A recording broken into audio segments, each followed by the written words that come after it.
की कैसी समझ देता है। ऋग्वेद की बात करें तो ऋग्वेद को पूरी दुनिया का सबसे पहला वेद माना गया है। कुछ आचार्य ये भी मानते हैं कि ऋग्वेद को ही आगे जाकर 3 और अलग अलग वेदों में डिवाइड किया गया था। ऋग्वेद को आप श्रुति साहित्य कह सकते हैं, मतलब ये हमेशा से सुना गया है और कहा जाता है कि ऋग्वेद की जानकारी जिसे हो गई, ऋग्वेद का ज्ञान जिसे मिल गया, उसे इस ब्रह्मांड का पूरा ज्ञान मिल जाता है। तो चलिए ओम को आज ऋग्वेद के नजरिए से देखते हैं। ऋग्वेद के मंडल 1 सूक्त 3 श्लोक 7 में सबसे पहले ओम शब्द का उच्चारण कुछ इस तरह से मिलता है। ओमाशर्षणी धृतो विश्वे देवास आगत दाशवांसो दाशुषः सुतम। ओमाशर्षणी धृतो विश्वे देवास आगत दाशवांसो दाशुषः सुतम। ये सूक्त सूर्य को समर्पित है, जहां पर सूर्य की डिस्क्रिप्शन को ओम के साथ शुरू किया गया है। ऐसे ही ऋग्वेद में अलग अलग जगह पर ओम शब्द का उच्चारण मिलता है। और अगर हम देखें तो गायत्री मंत्र ओम भूर्भुवः स्वाहा की भी शुरुआत ओम से होती है और ये भी ऋग्वेद का ही एक अंश है।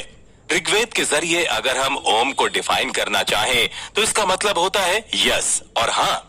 ओम संस्कृत का एक शब्द है जिसे आप हिंदी में हाँ से भी डिफाइन कर सकते हैं, या फिर आप ये कह सकते हैं कि अगर किसी ने आपको ओम कहा तो इसका मतलब है कि वो आपको परमिशन दे रहा है। वैदिक काल में ऋषि वेदों को उपनिषद के तौर पर अपने शिष्यों को सिखाया करते थे। दरअसल वेद के एक सूक्त का अर्थ बहुत बड़ा होता है। वेद के एक सूक्त में बहुत से रहस्य छिपे होते हैं जिसे समझना हर किसी के लिए आसान नहीं था। और वहां पर ओम शब्द कह देने का मतलब होता था कि गुरु अपने शिष्य को परमिशन दे रहे हैं कि वो उनसे सुना हुआ ज्ञान ग्रहण कर सकता है। ऋग्वेद में ओम शब्द को तलाशते हुए आगे चले तो एक शब्द और मिलता है, प्रतिशाख्या। अब आप कहेंगे कि ये प्रतिशाख्या क्या है? वैदिक युग में वेदों को जब गुरु रिवाइज करके अपने बहुत सारे शिष्यों को बताया करते थे तो उसे शाख्या कहा जाता था। और वही शाख्या यानी कि एक शिष्य आगे चलकर उसी वेद की नॉलेज को दूसरे 5 शिष्यों को समझाता तो उसे प्रतिशाख्या कहा जाता था। अब प्रतिशाख्या में जब एक गुरु के सामने बहुत सारे शिष्य बैठे होते थे तब शिष्यों को गुरु से परमिशन लेनी पड़ती थी कि क्या वो अपने सवाल उनसे पूछ सकते हैं। तब वो कहते थे वो हो, और गुरु अपने शिष्य को परमिशन देते। वो अगर कहना चाहते कि हाँ तुम अपने प्रश्न मुझसे पूछ सकते हो, तब वो कहते ओम बोहो। तो आप ये कह सकते हैं कि ओम का ऋग्वेद में उपयोग अपने गुरु को सम्मान देने के लिए किया जाता था, उनसे आज्ञा लेने के लिए किया जाता था। ऋग्वेद के एक बहुत ही फेमस उपनिषद तैत्तिरीय उपनिषद में भी यज्ञ करते समय अपने गुरु से आज्ञा मांगने के लिए उनके सामने बैठा यजमान भी ओम शब्द का उपयोग करता था। और जब गुरु ओम कहता तो इसका मतलब था कि यजमान यज्ञ में आहुति दे सकता है। संस्कृत में अगर देखा जाए तो परमिशन के लिए 2 अलग अलग शब्द मिलते हैं। पहला है अनुमति और दूसरा अनुजना। यहाँ पर ओम का मतलब अनुमति से ज्यादा अनुजना है। अगर हम अनुजना का सही मतलब देखें तो अनुजना का अर्थ होता है किसी को भी एक मोरल इंस्ट्रक्शन देना, स्पिरिचुअल लर्निंग का पार्ट बनाना। लेकिन अनुमति का मतलब होता है सिर्फ आज्ञा मानना, मांगना। इतना समझने के बाद आप ये तो समझ गए होंगे कि ओम का मतलब है परमिशन देना। तो इस बात का ये मतलब भी निकल सकता है कि ऋग्वेद काल में ओम लोगों के दैनिक जीवन का हिस्सा था। अब यहाँ पर इससे जुड़ी एक बहुत ही खास बात है जो आपकी जिंदगी में काम आ सकती है। वो ये है कि जब आप ओम का उच्चारण करते हैं तब आप ब्रह्मांड से परमिशन लेते हैं कि आप ब्रह्मांड की फ्रीक्वेंसी, उसके वाइब्रेशन को, उसकी एनर्जी को महसूस कर सके। और जब उनकी वही ध्वनि आपके आसपास के एनवायरनमेंट से टकराते हुए आपके कानों तक वापस आती है, तब आप यूनिवर्स की फ्रीक्वेंसी से अपने आप को कनेक्ट करते हैं। तब एक तरीके से ब्रह्मांड आपको परमिशन देता है कि आप ओम की एनर्जी को अपने अंदर उतार सकते हैं। अब वैदिक युग की बात करें तो वैदिक काल में पूजा का एक अलग नियम था। अग्नि में आहुति देना और खुद अग्नि बहुत ज्यादा मायने रखती थी। यज्ञ हुआ करते थे, यज्ञ ही पूजा की विधि थी। ऋग्वेद की शुरुआत ही होती है अग्नि के प्रेयर से। अग्नि को ऋग्वेद के सबसे पहले सूक्त में याद किया गया है। ऋग्वेद में ओम को 3 तरह की अग्नि के साथ जोड़ा गया है, इसलिए ओम को ऋग्वेद में त्रिधामा और त्रिमुखा भी कहा जाता है। ऋग्वेद कहता है कि अग्नि 3 दिशा में जलती है और जब अग्नि में हवन डाला जाता है तो अग्नि 3 दिशा से उसे स्वीकार करती है। इसमें ओम को अग्नि की 3 दिशा और 3 तरह की अग्नि के साथ साथ धरती, वातावरण और स्वर्ग के साथ भी जोड़कर देखा गया है। मतलब आप कह सकते हैं कि ओम 3 अलग अलग लोक, धरती, वातावरण और स्वर्ग लोक को रिप्रेजेंट करते हैं। यहाँ तीनों लोकों में एक चीज बिल्कुल कॉमन है और वो है फायर एलिमेंट यानी कि अग्नि। इसके साथ ही आपने ये भी सुना होगा कि अग्नि एक प्यूरिफायर है। अग्नि हर चीज को शुद्ध करती है, इसलिए जब हम किसी भी तरह का कर्मकांड या पूजा करते हैं तो अग्नि को जरूर प्रज्वलित करते हैं। और वेद में ओम को अग्नि के समान ही प्यूरिफायर बताया गया है और इसीलिए ओम को सर्व परवाना भी कहा जाता है। अग्नि ना सिर्फ हीट और लाइट का सोर्स है बल्कि ये नॉलेज और ज्ञान का भी सोर्स है। इसी तरह से ओम को भी नॉलेज और ज्ञान से जोड़ा जाता है। आप ओवरऑल ये समझ सकते हैं कि ऋग्वेद में ओम को अग्नि के साथ जोड़ा गया और अग्नि के जो गुण होते हैं वही गुण ओम के भी हैं। ओम में अ स्वर का मतलब है वो अग्नि जिसे घरों में प्रज्वलित किया जाता है और यू साउंड का मतलब है सदर्न फायर यानी कि दक्षिण मुखी अग्नि और एम साउंड का मतलब है सेक्रेड फायर यानी कि पवित्र अग्नि। ऋग्वेद के साथ साथ अगर पूरे वेदों को देखा जाए तो मनुस्मृति और रामायण में 3 वेदों का जिक्र मिलता है, ऋग्वेद, यजुर्वेद और सामवेद। अब यहाँ पर ओम के 3 स्वर में आ ऋग्वेद को दर्शाता है, यू यजुर्वेद को और एम सामवेद को दर्शाता है। तो आप कुल मिलाकर ये कह सकते हैं कि ओम का अर्थ है 3 वेद और इसीलिए उनको प्रणव और उद्गीत भी कहा जाता है। ऋग्वेद में सबसे पहले सूक्त और लगभग हर सूक्त की शुरुआत में ओम शब्द का इस्तेमाल होता है। तो इसका अर्थ ये भी है कि ओम बिगनिंग यानी कि शुरुआत को दर्शाता है।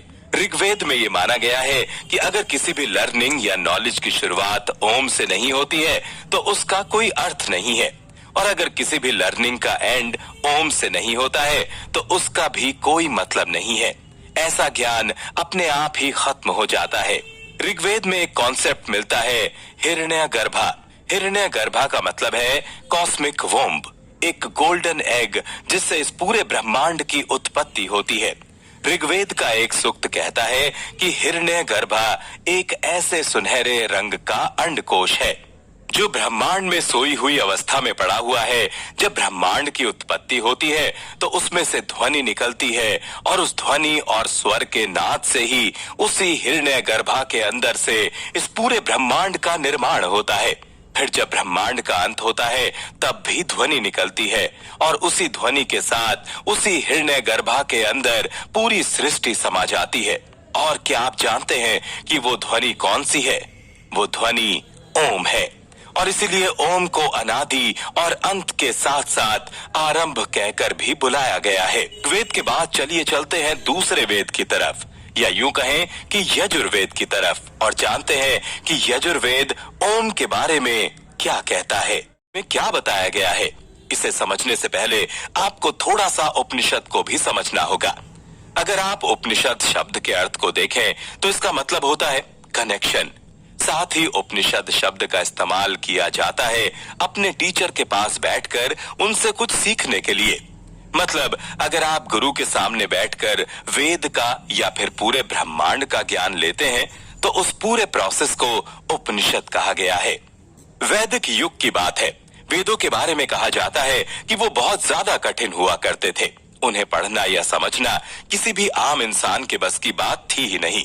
उस दौरान जो आचार्य वेदों की जानकारी रखते वो अपने कुछ खास शिष्यों को उस ज्ञान के बारे में बताते, उन्हें वेदों के बारे में समझाते, वेदों में लिखे सूक्त से उनका परिचय करवाते।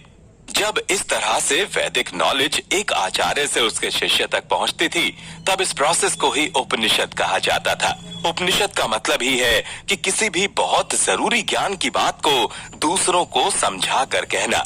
बहुत ही आसान तरीके से समझने की कोशिश करें तो जब भी वेदों को कुछ आचार्यों ने बहुत ही आसान भाषा में लिखा, तभी लोग उन्हें बड़ी आसानी से समझ सके। इन्हीं साहित्यों को उपनिषद कहा गया। देखा जाए तो इस पूरी दुनिया में 200 उपनिषद हैं, बल्कि 200 से ज्यादा भी हो सकते हैं, लेकिन ट्रेडिशनल नंबर में 108 उपनिषदों को मान्यता दी गई है।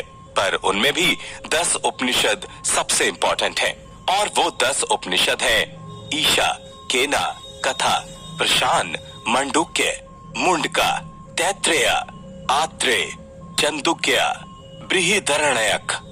इनमें भी मंडूक्य उपनिषद सबसे ज्यादा फेमस है। ये अथर्ववेद का एक हिस्सा है और इसमें 12 वर्सेस हैं। अब आप कहेंगे कि ये वर्सेस क्या होता है, तो हम आपको बता दें कि वर्सेस को हिंदी में छंद कहा जाता है। जब भी किसी बात को संस्कृत में कुछ इस तरह से लिखा जाता था जिसमें एक रिदम हो, यानी कि लय हो, तो उसे वर्सेस कहा जाता है। और भले ही ये दिखने में 1 से 2 लाइन के होते हैं, लेकिन इनका मतलब बहुत बड़ा होता है और कई बार इनमें बहुत सारे रहस्य भी छिपे होते हैं। आप कह सकते हैं कि ये आज तक का सबसे छोटा उपनिषद है, लेकिन इसकी वैल्यू सभी उपनिषद में सबसे ज्यादा है। इस दुनिया में बहुत से ऐसे लोग हैं जो मंडूक्य उपनिषद पर रिसर्च कर रहे हैं, क्योंकि इसका ज्ञान इन्फिनिट है। इसमें बहुत कुछ समाया हुआ है। अब हम एक साथ ये तो नहीं समझ सकते कि 108 उपनिषद में ओम के बारे में क्या कहा गया है। तो चलिए मांडुक्य उपनिषद के जरिए सबसे पहले इसे समझने की कोशिश करते हैं। मांडुक्य उपनिषद की बात करें तो इसमें ओम को त्रिप्रज्ञ या त्रिप्रजना कहकर बुलाया गया है। त्रिप्रज्ञ या त्रिप्रजना, इस तरह के शब्दों को सुनकर परेशान होने की जरूरत नहीं है। हमने तो आपको शुरुआत में ही कह दिया था कि ओम को समझते हुए आपको जरूर ये लगेगा कि आप संस्कृत के क्लास की तरफ वापस जा रहे हैं, लेकिन यहाँ पर इसकी नॉलेज आपको बहुत ही इजी लैंग्वेज में मिलने वाली है। त्रिप्रज्ञ या त्रिप्रजना को गहराई से समझें तो यहाँ पर ओम को 3 अलग अलग स्टेज में बांटा गया है। पहला ख्वाब या सपना, दूसरा रियल दुनिया और तीसरा गहरी नींद। मांडुक्य उपनिषद में ओम को आत्मा से जोड़ा गया है। बताया गया कि आत्मा की 3 स्टेज होती हैं और यहाँ पर आप आत्मा को वो किसी के मर जाने के बाद भटकने वाली आत्मा समझने की गलती बिल्कुल मत करें। ये भूत और प्रेत की आत्मा नहीं है। यहाँ आत्मा का मतलब है हम, ह्यूमंस, मनुष्य। सनातन धर्म एक इंसान को आत्मा कहकर बुलाता है। गीता में भी हर एक इंसान को आत्मा कहकर बुलाया गया। तो जब यहाँ पर हम आत्मा कह रहे हैं, इसका मतलब है कि हम आपकी और हमारी बात कर रहे हैं। मांडुक्य उपनिषद कहता है कि एक इंसान की जिंदगी में 3 स्टेज होती हैं और यही तीनों स्टेज सबसे ज्यादा मायने रखती हैं। और ओम के ये 3 स्वर ए, यू और एम उन्हीं 3 स्टेज को दिखाते हैं। अवेकनिंग स्टेट, ड्रीमिंग स्टेट और तीसरा डीप स्लीप। पहले स्टेट की बात करें तो वो है अवेकनिंग स्टेट। पहले स्टेट की बात करें तो वो है अवेकनिंग स्टेट। यहाँ पर हम पूरी तरह से जागृत होते हैं, या यूं कहें कि अवेयर होते हैं। और ओम का पहला स्वर यानी कि आ इसी स्टेट को दिखाता है। उपनिषद के साथ साथ रामा तापिनी और गोपाल तापिनी में इस स्टेट को लक्ष्मण और बलराम से कंपेयर किया गया है। अब यहाँ पर आपको एक बात बहुत ज्यादा ध्यान से समझने की जरूरत है कि लक्ष्मण और बलराम के बारे में अगर देखा जाए तो ये शेषनाग के अवतार माने गए हैं। और शेषनाग पूरी धरती को सनातन धर्म के अनुसार अपने फन पर संभाल कर रखता है। अगर शेषनाग की अवेयरनेस में जरा सी भी चूक हुई तो आप समझें कि हमारी धरती तो गई। ऐसे में ओम का पहला लेटर ए या आ आपकी अवेयरनेस को दिखाता है।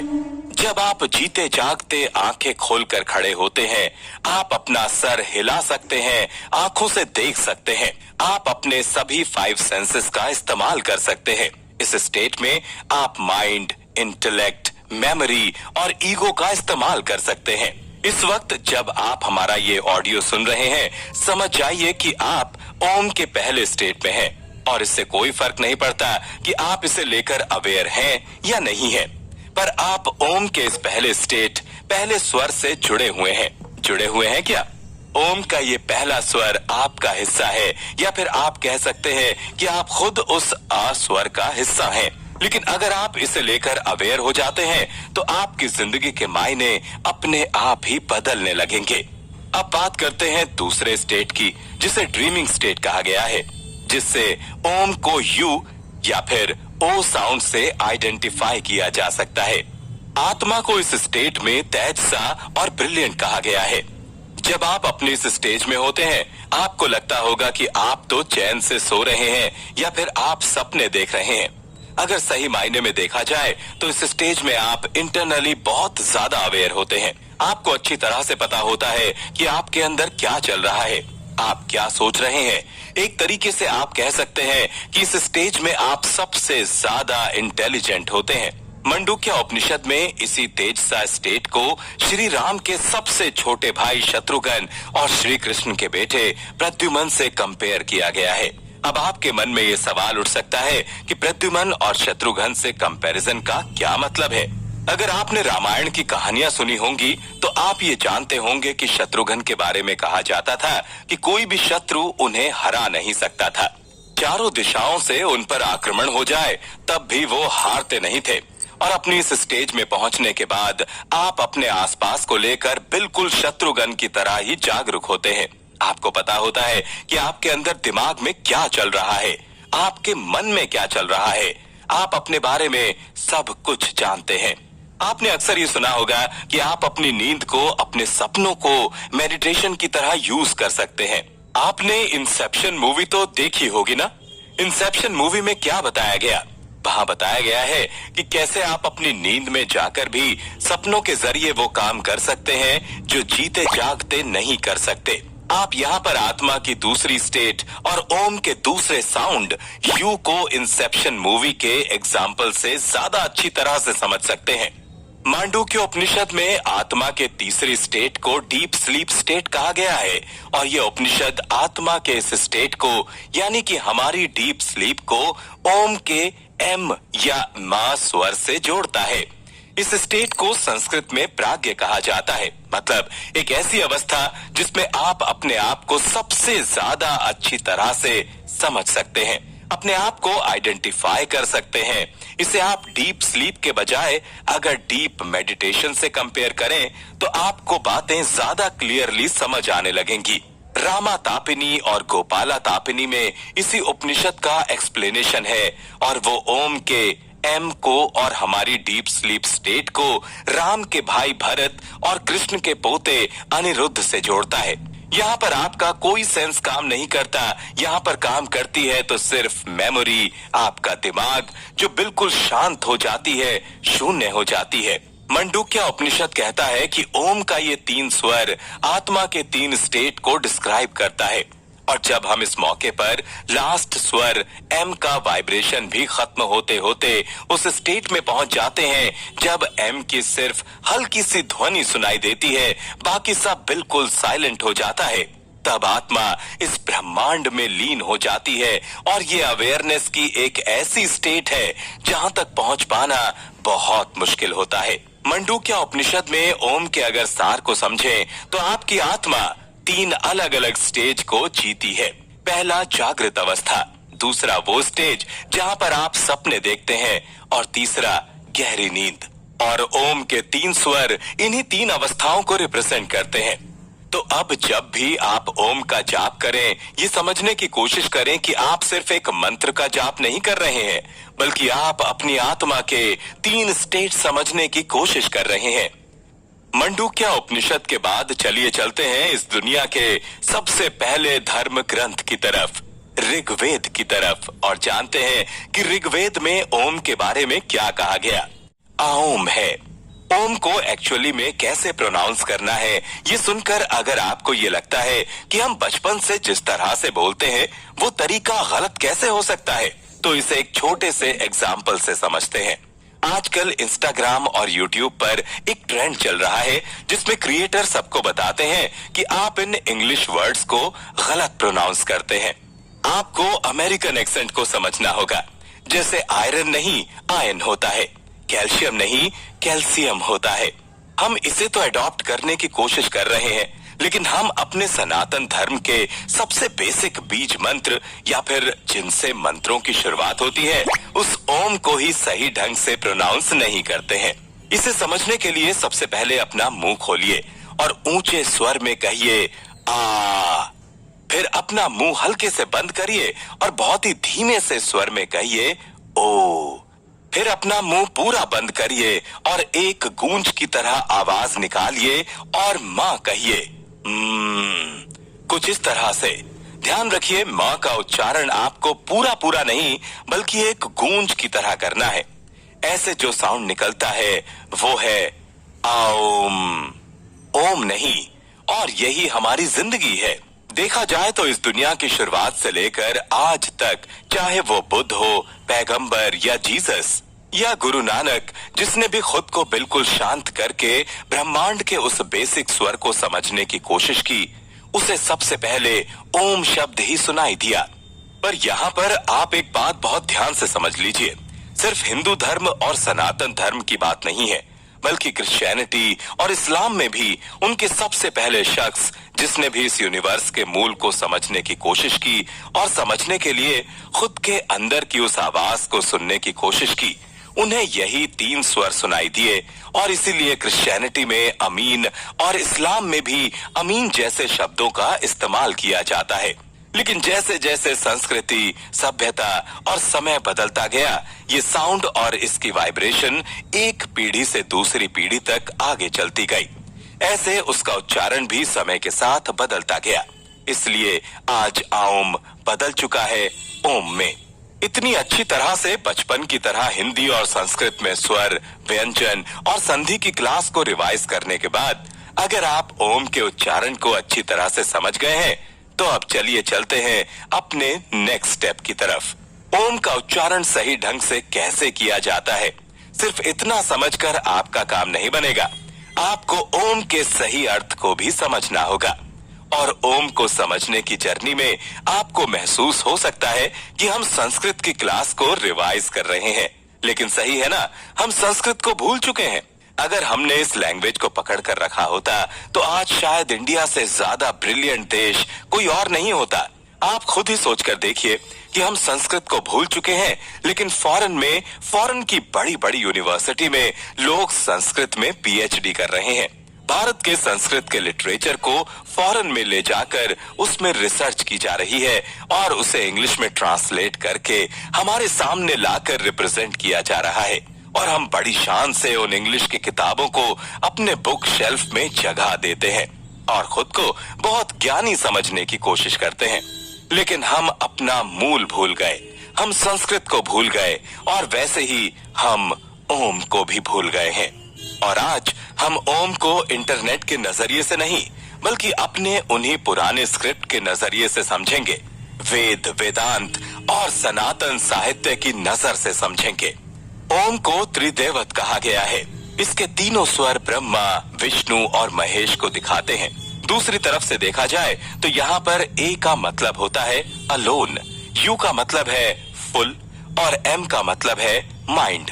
इसे आप कुछ इस तरह से एक्सप्लेन कर सकते हैं, जिस वक्त आपका दिमाग बिल्कुल अकेले और हर तरह के विचारों से शून्य होते हुए भी भरपूर होता है, यानी कि आपको किसी चीज की कमी महसूस नहीं होती, उस मेंटल स्टेट को आप ओम कह सकते हैं। अगर आप इसे अपनी डेली लाइफ से जोड़कर देखना चाहते हैं, तब भी ओम काम करता है। जब आप सोते हैं तो शुरुआत में आपको एक हल्की सी नींद आती है, उसके बाद आप सपनों की दुनिया में चले जाते हैं। फिर एक ऐसी स्टेज आती है जहाँ पर सपने भी बिल्कुल गायब हो जाते हैं, जहाँ कुछ नहीं होता सिवाय शून्य और शांति के। आपकी नींद के ये तीनों स्टेप भी ओम को ही दर्शाते हैं। ओम को त्रिदेवत कहा गया है। इसका मतलब है कि ओम को ब्रह्मा, विष्णु और महेश कहा गया है। यहाँ ए मतलब क्रिएटर ब्रह्मा, यू मतलब है इस पूरे संसार को चलाने वाले विष्णु और एम मतलब सबको डिस्ट्रॉय करने वाले शिव से है।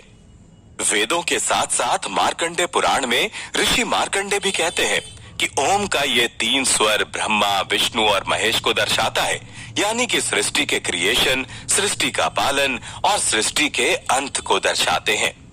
अगर इस पूरे संसार के फिजिकल फॉर्म को देखें तो ओम में ए का मतलब है अर्थ, यू का मतलब है एटमॉस्फेयर और एम का मतलब है स्वर्ग। हमारे सनातन धर्म में भी हमारे संसार को धरती, वातावरण और स्वर्ग के बीच ही बांटा गया है। ओम अपने 3 स्वर के जरिए इस पूरे संसार को समेट कर रखता है। और जब हम वेद और वैदिक ज्ञान की बात करते हैं तो अगर आप बहुत शुरुआत की तरफ जाएं तो इस सृष्टि में 4 की जगह 3 वेद के बारे में जानकारी मिलती है और वो है ऋग्वेद, यजुर्वेद और सामवेद। कहा जाता है कि अथर्ववेद बाद में तैयार किया गया था। ऐसे में ओम के ये 3 लेटर लगातार ऋग्वेद, यजुर्वेद और सामवेद को दिखाते हैं। छंदोग्य उपनिषद और मनुस्मृति में भी ओम को तीनों वेदों से जोड़कर बताया गया है। वहीं गीता के चैप्टर 17 में भगवान श्री कृष्ण खुद कहते हैं कि ओम और ओम का ये 3 स्वर सत्व, रजस और तमस हमारी इन तीनों क्वालिटी को रिप्रेजेंट करता है। साथ ही गीता में ये भी कहा गया है कि ये तीनों स्वर बॉडी, स्पीच और माइंड को रिप्रेजेंट करते हैं। ओम के इन तीनों स्वरों के डीप मीनिंग की तरफ आगे बढ़ें और अगर हम पुराण की बात करें तो वहां पर ओम के इन 3 स्वरों को बलराम, प्रद्युमन और अनिरुद्ध से जोड़कर देखा गया और बताया गया है कि जब ये तीनों एक साथ मिल जाते हैं तब कृष्ण बनते हैं। हो सकता है आप प्रद्युमन और अनिरुद्ध को नहीं जानते हो। प्रद्युमन श्री कृष्ण के बेटे थे और अनिरुद्ध श्री कृष्ण के पोते का नाम था। अगर आप छंदोग्य उपनिषद की बात करें तो यहाँ पर ओम को उद्गीत के नाम से बुलाया गया है, जहाँ पर उद का मतलब है धरती, गी मतलब ये आसपास का वातावरण, था का मतलब स्वर्ग से है। यहाँ पर हमने ओम के 3 अलग अलग पार्ट को समझा है। चलिए सबसे पहले शुरुआत करते हैं सनातन धर्म के एक बेहद खास उपनिषद से, मांडुक्य उपनिषद से, और जानते हैं कि मांडुक्य उपनिषद में ओम के बारे में क्या कहा गया है।